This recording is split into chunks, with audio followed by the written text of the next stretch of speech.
I'm awake, I think. I'm showered, I'm ready, and I'm ready to head over to LFCC. Really excited for the second day. I had a fantastic day yesterday. I genuinely think that is one of my personal best convention experiences, and that's just for so many reasons. So much to do, great guests, met some wonderful people, really easy to move around, and all in all, it was just a fantastic day. And like the nostalgia element as well, I'm very aware of that, but it has hyped it up massively for me personally. And today I'm actually going to be wearing a t-shirt that I bought at the convention yesterday with one of my favourite Doctor Who quotes on there from the 13th Doctor: "When people need help, I never refuse." Love that quote. And I love this artwork as well. I've got it on a mug, I've got it on a coaster. I really want the print of it as well, so if I see that today, I'm going to be copying that too. I've spent suspiciously rather a lot of money considering most of the guests that I wanted to meet aren't there. So yeah, just having a fantastic time. A huge thank you to Showmasters once again for having me here. And well, I'll see you at the convention.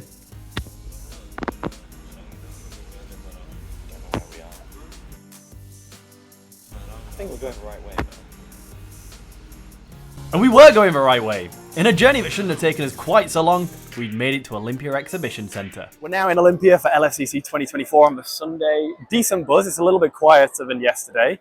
We're just having a wander around, and we met some wonderful people that we know from social media at the entrance. So that was absolutely fantastic. I had a good chat with them. I had such a good chat with them that we actually got asked to move along because we were in the way. But yeah, that was a really great experience coming into this morning. Set the day up right, and if it's anything like yesterday, it's going to have a fantastic day. Just an amazing weekend. I've had such a good time here. I actually feel like this is one of the first times I've come to London where I've been like, I wish I'd got a little bit more time to actually like go around, but there's just so much to do here. So yeah, we'll have a wander around now, taking everything that we can, and I'll check back in later.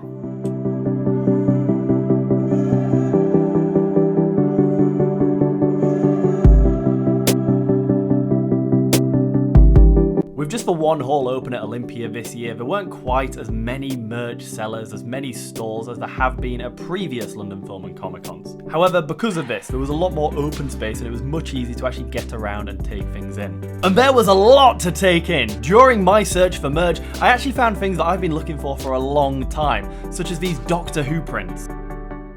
And speaking of Doctor Who, dun dun dun dun dun dun dun dun dun dun dun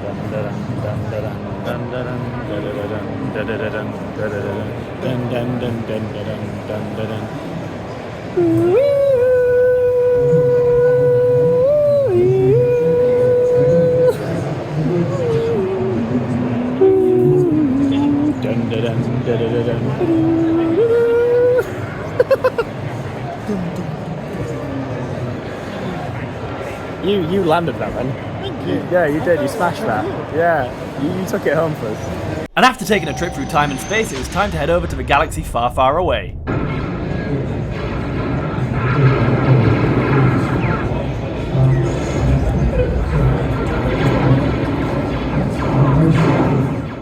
This year's London Film and Comic Con had an excellent Star Wars zone, with plenty of activities and sets and props to take awesome photos with. If you could find your way in, of course.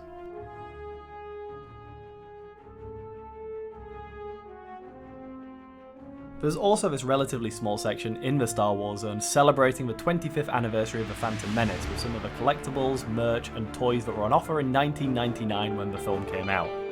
And speaking of toys, it was time for one of my highlights of LFCC 2024, listening to Graham E. Hancock talk about his brand new book, The Force of Creativity, celebrating 25 years of LEGO Star Wars. In 1999, the first LEGO Star Wars sets launched, some inspired by the classic trilogy, some from The Phantom Menace. In 2000, the Ultimate Collector Series sets launched, the X-Wing and the TIE Interceptor. 2001, Darth Maul is the theme's first figural build, a bust of the Apprentice.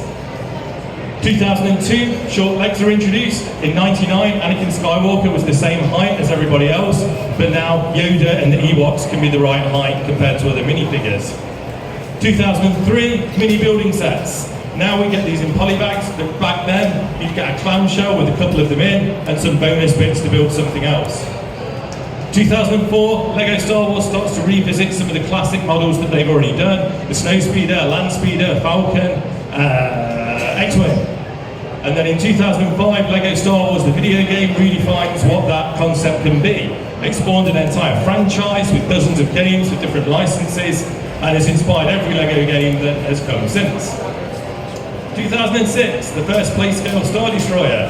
That set the tone for these sort of big display scale sets, where on the outside it's a cool display model, but on the inside you've got space for minifigures and all that good stuff.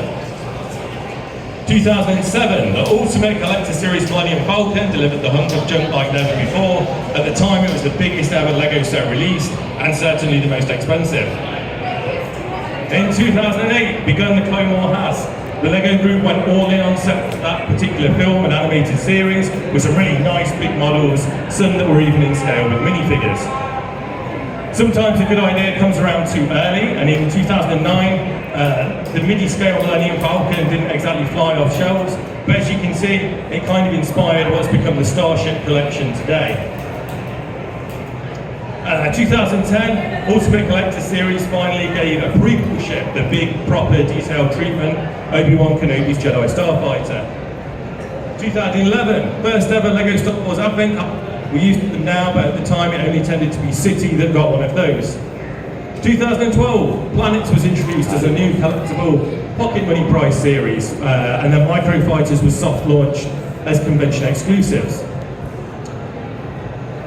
2013, the Yoda Chronicles was a series of animated specials, first time that the LEGO group had added to the Star Wars lore with the character of Jet 14, a Force-enhanced clone trooper.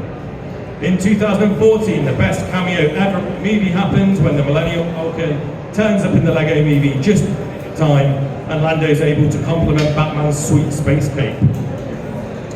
2015, of course, a new era of Star Wars storytelling with The Force Awakens, and a massive new range of LEGO sets to support that.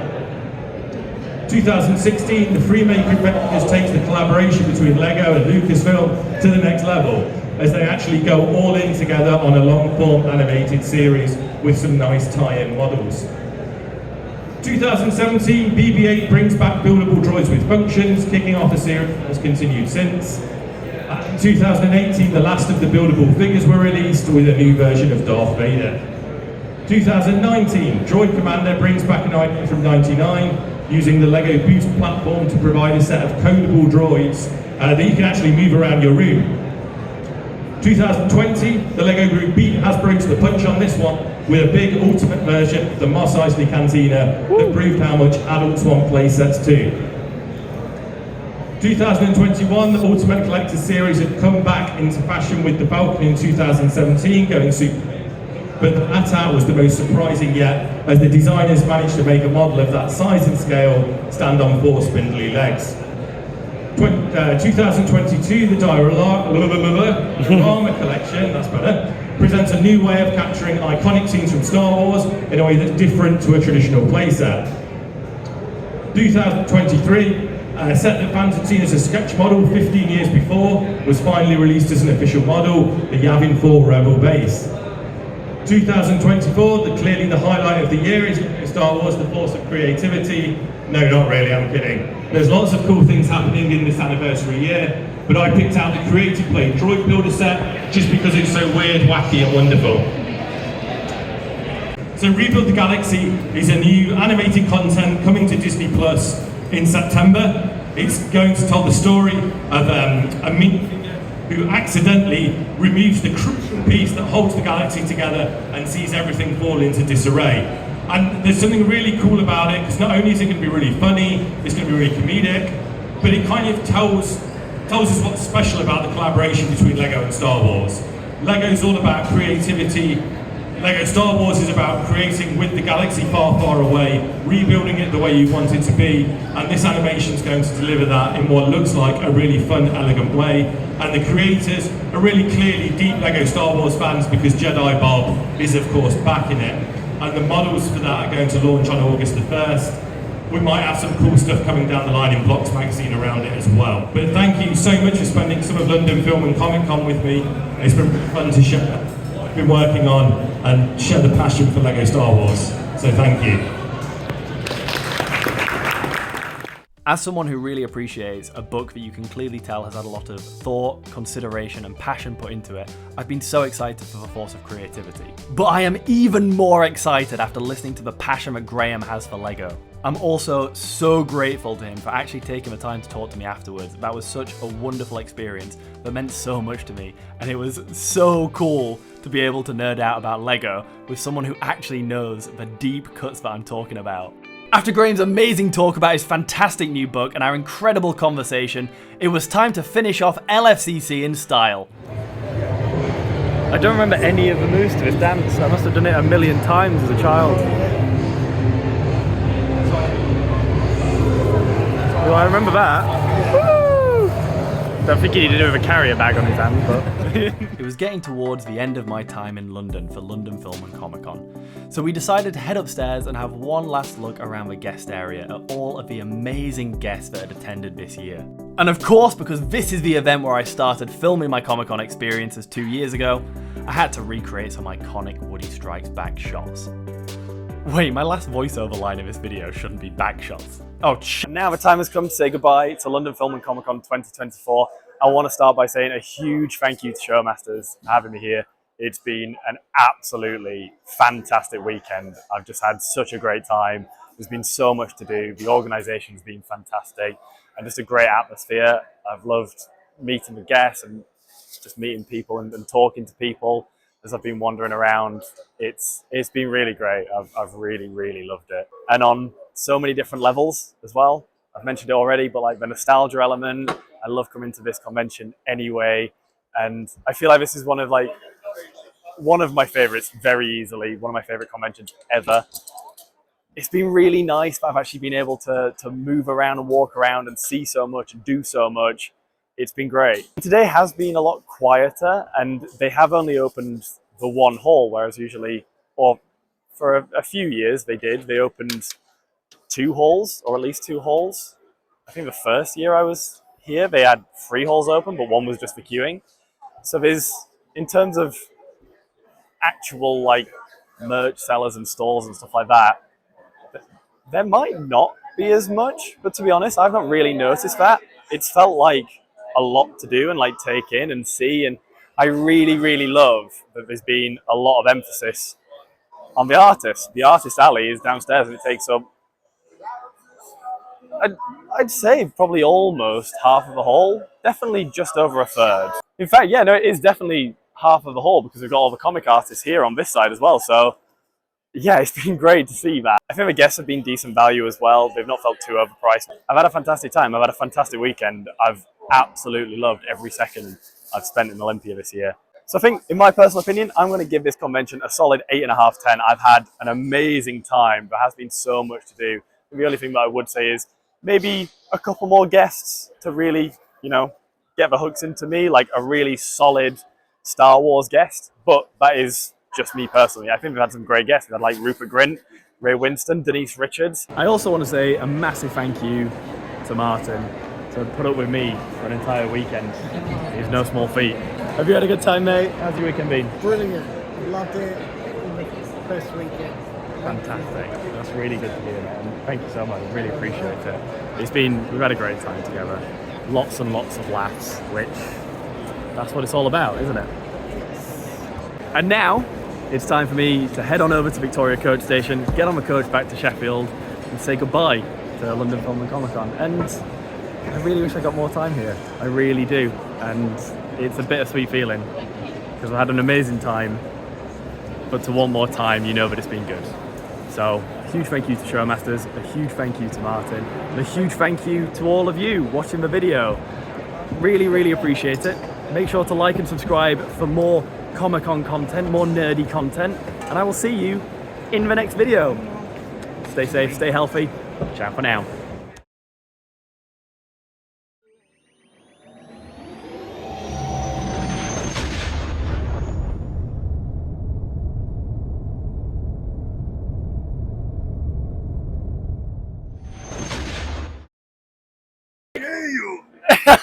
How you doing? How's it going? It would have picked up any of that as well because it's on the lapel mic, so he's just screamed in the middle of the convention. I don't know if it's picking me up